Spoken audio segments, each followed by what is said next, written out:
નર્મદામાં police અને ગોપાલ ઇટાલિયા વચ્ચે બોલાચાલીનો મામલો સામે આવ્યો છે। રાજપીપળા કોર્ટ ખાતે ગોપાલ ઇટાલિયાને રોકતા બોલાચાલી થઈ હતી।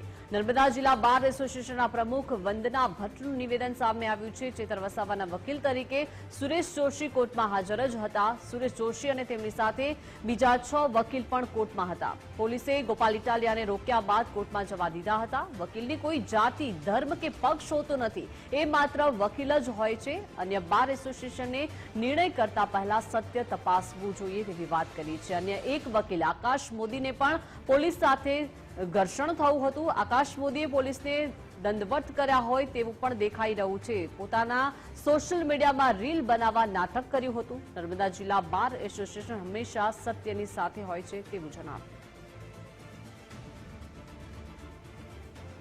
હવે એ સંજોગોમાં પોલીસે અંદર પૂછવાની વાત કરી અને એ પૂછતા હતા એ દરમિયાન ગોપાલભાઈ ઇટાલિયા આગળ આવીને કે તમે વકીલને નહીં જવા દો। આ તે એમણે જે રીતના એમણે કીધું, આપણે સૌએ જોયું છે એમણે જે સ્ટાઇલથી કીધું તે।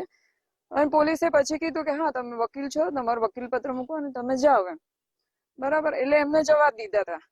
ગુજરાતમાં અત્યારે એવી પણ વાત ચાલે છે કે એમને નહોતા જવા દીધા એમ, પણ એમને જવાબ દીધા હતા। અને મારી નમ્ર વિનંતી છે ગુજરાતના તમામ બાર એસોસિએશન્સને અને મારા વાલા વકીલ મિત્રોને કે આપણે સૌ વકીલ છે। આપણો કોઈ પક્ષ ના હોય, કોઈ જાતિ ના હોય, કોઈ ધર્મ ના હોય, બરાબર। આપણે ખાલી ફક્ત વકીલ જ છે। આપણે આમાં લિંગ પણ ના હોય કે સ્ત્રીલિંગ કે પુલ્લિંગ, આપણે ફક્ત વકીલ છે।